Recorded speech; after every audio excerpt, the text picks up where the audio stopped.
Muitas pessoas têm um entendimento superficial sobre o significado do reino de Deus. Para a maioria delas, reino de Deus é um lugar, como por exemplo o Reino Unido. No entanto, o reino de Deus não é um lugar para onde nós vamos, mas sim uma dimensão que é chegada sobre nós. Tanto é que quando Jesus está ensinando a orar, no Evangelho de Mateus, no capítulo 6, no início do versículo 10, Jesus diz: venha o teu reino. O que Jesus está chamando aqui é justamente essa mesma dimensão do reino de Deus. O fato é que reino de Deus tem a ver sim com tempo e espaço, porém ele não se limita ao físico ou ao tempo mensurável por relógios ou calendários. Jesus declara no Evangelho de Lucas, no capítulo 17, a partir do versículo 20, dizendo: não vem o reino de Deus com visível aparência, nem haverá anúncios, ei-lo aqui ou lá está, pois o reino de Deus já está entre vós. Esse mesmo reino que Jesus apresentou e provou existir no passado, ele existe atualmente e continuará existindo eternamente. Esse mesmo reino, ele é composto por 5 pilares. Você quer saber quais são esses 5 pilares? Então continua comigo que nos próximos minutos a gente vai estar conversando sobre isso. Roda a vinheta, produção.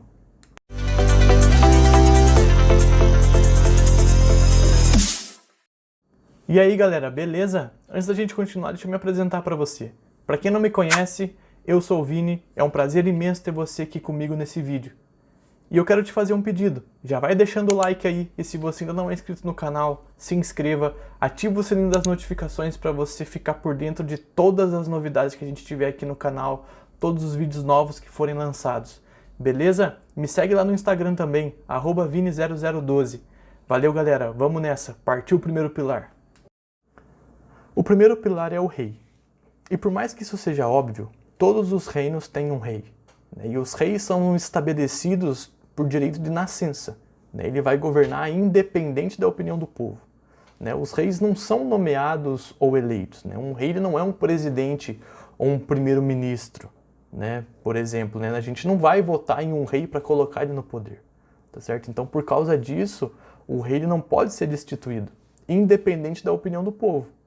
Então, de uma forma direta, o rei não é o representante político da nação. Muito pelo contrário, o rei ele é a representação da sua própria essência. Então, essa verdade está totalmente atrelada ao fato de que a origem de qualquer reino está diretamente ligada no sangue do rei. Então, é o sangue do rei que dá a ele autoridade e direitos como primogênito da nação.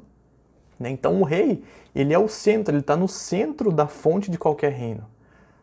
Todos os traços da cultura, todas as propriedades, recursos, poderes e vidas, tudo isso pertence ao rei, porque está debaixo da influência do rei. E tudo vem dele, tudo volta para ele, porque dele e para ele são todas as coisas sob o seu domínio. Então um rei, ele pode e ele deve considerar a opinião do seu povo. Porém, ele jamais vai ser refém dessas opiniões, porque a palavra do rei é absoluta e final, e ponto. Então é impossível ter parte no reino sem ter conexão que vem por meio da submissão ao rei. Gostando ou não o povo, é assim que um reino funciona. E o reino de Deus também funciona dessa forma. Não é possível a gente ter parte no reino dos céus sem antes ter conexão que vem pela submissão ao rei. Lá no livro de João, no capítulo 10, no versículo 9, diz: eu sou a porta. Qualquer pessoa que entrar por mim será salva. Faz sentido? O segundo pilar é o povo. Então, além de todo o reino ter um rei, todo rei ele precisa de um povo para poder liderar, para poder governar. E todo o reino ele consiste em uma aliança de pessoas. Essas pessoas são chamadas de cidadãos. Da mesma forma, é o reino de Deus. Os cidadãos do reino de Deus são as pessoas que compõem também a igreja de Jesus Cristo. Então, em um reino, o rei é a pessoa que decide quem ele quer que seja o seu cidadão, com o intuito da expansão desse reino ou com o intuito de proteger a cultura do seu reinado. Então, o rei ele tem autoridade para dar e retirar o direito de cidadania do cidadão como ele bem entender. Tá certo? Então, ao mesmo tempo em que o rei ele decide quem vai ser o seu cidadão, também é o rei que vai suprir as necessidades do seu povo. né, como uma forma de recompensa pelo esforço, pelo serviço, pelo trabalho do povo em favor do reino, né? E isso é aplicado tanto no reino terrestre quanto no reino celestial. Tá? E a gente pode ver isso numa declaração de Jesus, lá no capítulo 6 do Evangelho de Mateus, a partir do versículo 25 até o 33, né? Quando Jesus inicia dizendo: não se preocupem com suas próprias vidas, quanto ao que comer, quanto ao que beber, nem com seus próprios corpos, quanto ao que vestir. Né? E Jesus começa a uma série de declarações que o povo não precisa se preocupar. E no final, Jesus diz o seguinte: buscai primeiro o reino de Deus e todas as demais coisas lhe serão acrescentadas. Então aqui Jesus, ele deixa muito claro que quando nós servimos o reino, quando nós buscamos o reino, o nosso rei, ele nos supre aquilo que nós precisamos. Seja se for algo de comer, seja se for algo de beber, seja se for roupas, seja o que for. Buscai primeiro o reino de Deus e todas as demais coisas lhe serão acrescentadas.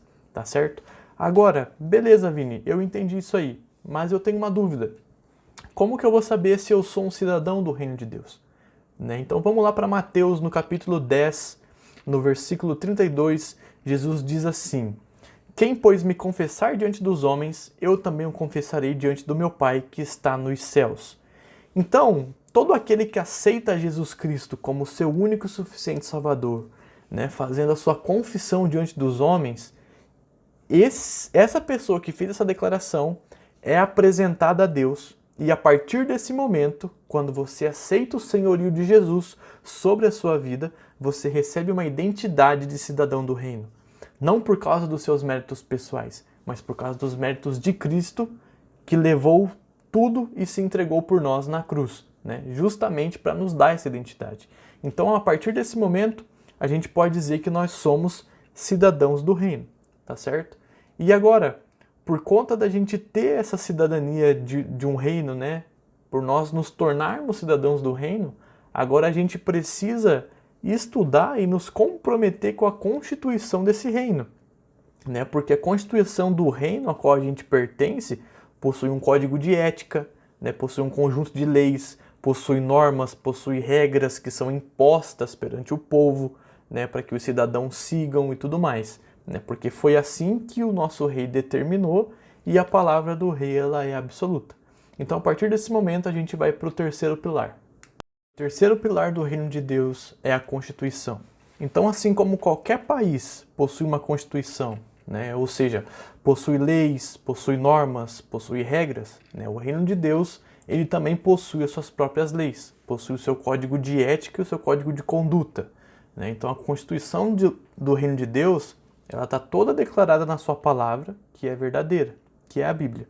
Então a Bíblia, a palavra de Deus, né, ela está repleta de leis e princípios que regem o reino. Então a Bíblia não é um livro religioso, né? Muito pelo contrário, ela é um documento legal do reino que registra as vontades do rei e também nos esclarece as verdades sobre a nossa conduta, as nossas responsabilidades e também os nossos direitos como cidadãos do reino de Deus. Então a gente precisa conhecer de forma profunda o que a Constituição do Reino diz, né, a qual a gente pertence, porque é ela que tem tudo que a gente precisa saber, né, para que a gente possa viver de acordo com as vontades do rei. Né? Então o conhecimento da palavra gera em nós sabedoria. Né? E esse conhecimento ele pode e deve ser usado para ser transmitido para outras pessoas que pertencem ou que não pertencem ao reino de Deus. Né? Então, dentro dessa Constituição, vão existir coisas que a gente vai entender, porém vão existir muitas coisas que a gente também não vai entender. Né? Só que esse é o ponto onde a gente precisa aceitar essas coisas dentro do que diz na palavra e não baseado no que os outros te falam. Né? Lembre-se sempre, a palavra do rei é absoluta. Né? Então, se a gente parar para pensar, né, a gente tem até que agradecer a Deus por a gente não entender tudo. Né? Porque se a gente entende tudo, né, sobre Deus, a gente está querendo dizer que Deus ele se limita ao tamanho do nosso cérebro, né? O tamanho do nosso intelecto. Só que Deus ele é infinito, ele é muito maior do que o nosso intelecto, muito maior do que o nosso cérebro. Né? Então, é por isso que vão existir coisas dentro da Constituição que a gente vai olhar e a gente não vai entender. E a gente precisa fazer o seguinte, olhar e dizer assim, olha, eu não sei, né? Isso aqui está além da minha capacidade intelectual. Então eu aceito até onde eu entendo. E o restante eu creio por fé. A palavra de Deus diz que sem fé é impossível agradar a Deus. E por que isso? Porque a cada passo de fé que a gente dá, Deus entende isso como um passo de confiança, como um passo de amor. Porque aquele que ama, confia. Então, a gente olha para Deus e olha para a Constituição e fala assim para Deus, Deus, até aqui eu entendo. A partir daqui, eu vou aceitar por fé, porque eu sei que a fé te agrada. Então isso se torna um sinal de amor a Deus, um sinal de respeito à Constituição, e você aceita aquilo por fé, e Deus se agrada do seu passo de fé. Faz sentido? O reino de Deus é o único reino em que, através da sua Constituição, ou seja, através do que está escrito na palavra, os cidadãos eles ganham acesso a tudo que existe no reino. Então todos podem tomar posse de tudo o que precisam, sempre que precisarem, para que o reino seja expandido. Então a gente tem essa autoridade porque Jesus nos entregou as chaves do reino. Amém? Então agora a gente vai para o nosso quarto pilar. E o quarto pilar do reino de Deus são as chaves. E as chaves do reino foram obtidas mediante a confissão de Pedro a Jesus, quando Jesus questiona os seus discípulos, lá em Mateus no capítulo 16, do versículo 14 ao 20, perguntando o seguinte, o que o povo diz a respeito de quem é o Filho do Homem? E aí os seus discípulos respondem para Jesus, dizendo que uns dizem ser João Batista, outros dizem ser Elias, outros Jeremias ou algum dos profetas. E na sequência Jesus pergunta para eles novamente, e vocês, quem dizem que eu sou? E aí Pedro faz a confissão com muita autoridade, sem dúvida alguma dizendo, tu és o Cristo, Filho do Deus vivo. E aí Jesus responde no versículo 17, bem-aventurado és tu, Simão, filho de Jonas, porque não foi por carne e sangue que isso lhe foi revelado, mas meu Pai que está nos céus. Pois também eu te digo que tu és Pedro, e sobre essa pedra edificarei a minha igreja. E as portas do inferno não prevalecerão contra ela. E eu te darei as chaves do reino dos céus, e tudo que ligares na terra será ligado nos céus, e tudo que desligares na terra será desligado nos céus. E a gente sabe que uma chave ela possui duas funções, abrir ou fechar alguma coisa. Então a chave possui essa autoridade. E nesse momento, quando Jesus entrega as chaves do reino para Pedro, Jesus está nos entregando o mesmo poder de influência, o mesmo poder de autoridade que Jesus possui, que no contexto de igreja significa uma autoridade apostólica. Então é um poder de influência, um poder de acesso e favor do reino de Deus. Então as chaves do reino de Deus são revelações que destravam novos níveis e novas dimensões do reino. E através dessas chaves a gente pode ter acesso a dimensões no território espiritual no reino e manifestar a influência da nossa cidadania celestial. E o nosso nível de influência, o acesso que a gente tem, está totalmente ligado ao nível de conhecimento e revelação que a gente tem da constituição do reino, certo? Então Jesus, ele não nos entrega as chaves para o reino, tá certo? Perceba que Jesus nos entrega as chaves do reino, porque Jesus não nos providenciou chaves para entrar no reino, porque a entrada já foi garantida por ele. Ele é a porta de entrada, tá certo? Então a gente passa por essa porta a partir do momento em que a gente aceita Jesus como o único Senhor e Salvador da nossa vida, certo? Faz sentido? E agora o quinto e último pilar do reino de Deus é o território. E o que legitima um rei não é uma coroa na sua cabeça, mas sim um território sob o seu domínio. Afinal, do que adianta uma coroa na cabeça se o rei não tem território nenhum para dominar? Tá certo? Não faz sentido. Ele vai dominar sobre o quê? Não tem lógica. E o sentido da coroa é apenas a representação da autoridade do rei sobre o território que ele domina. Em suma, um rei ele precisa de território para que ele possa estabelecer os seus princípios de uma forma que a influência do reino seja expandida. Lá em João, no capítulo 16, versículo 33, Jesus diz, neste mundo vocês terão aflições, mas tem de bom ânimo, eu venci o mundo. Então nesse contexto a gente está falando sobre expansão do reino, sobre cumprimento da grande comissão, e de pregar o evangelho, a grande comissão, a toda criatura, certo? Então o território O mundo, Jesus conquistou. Ele venceu o mundo. Jesus conquistou o território. Agora, cabe a nós expandirmos esse reino. Cabe a nós influenciarmos as gerações desse mundo. Salmos 24:1 diz: do Senhor é a terra e tudo que nela existe, o mundo e os seus habitantes. Então, todas as guerras que existiram, que existem e que ainda vão existir, elas possuem um único objetivo: conquistar territórios. Tá certo? Então, quanto mais território um reino possui, mais poder, mais influência ele possui. Então, entenda que o fato de Jesus ter vencido o mundo, ter conquistado o território, isso não quer dizer que ninguém vai tentar tomá-lo de volta. Então, é por isso que Paulo, lá em Efésios 6, do versículo 12 ao 18, ele nos ensina que a nossa luta, a nossa batalha não é contra a carne e o sangue, mas sim contra os principados e potestades. E por conta disso, a gente precisa nos revestir de toda a armadura de Deus para que a gente permaneça forte e firme. E por que isso? Porque em uma guerra você tem que estar preparado, você precisa estar equipado para que você defenda o que já foi conquistado ou que você reconquiste aquilo que de alguma forma foi tomado. Então essa guerra, essa disputa espiritual por território só vai cessar quando Jesus voltar. E até lá, todos os dias da nossa vida é uma guerra. Todos os dias é uma oportunidade de expandir o reino de Deus. E lá em João capítulo 17, relata uma oração sacerdotal de Jesus, transferindo a missão dele para os seus discípulos. E especificamente no versículo 15 ao 18, Jesus ora assim: não rogo que os tires do mundo, mas que os protejas do maligno. Eles não são do mundo, como eu também não sou. Santifica-os na verdade, a tua palavra é a verdade. Assim como me enviaste ao mundo, eu os enviei ao mundo. Então Jesus está dizendo o seguinte aqui: permaneça e faça a diferença. Não fuja da missão que eu deleguei para vocês. E essa mentalidade de fugir do mundo é a mentalidade de crentes fracos, de pessoas fracas. Porque se isolar do mundo dentro de uma bolha evangélica é uma mentalidade de um sobrevivente. Alguém que foi salvo, mas que ainda não tem revelação de que faz parte de um reino.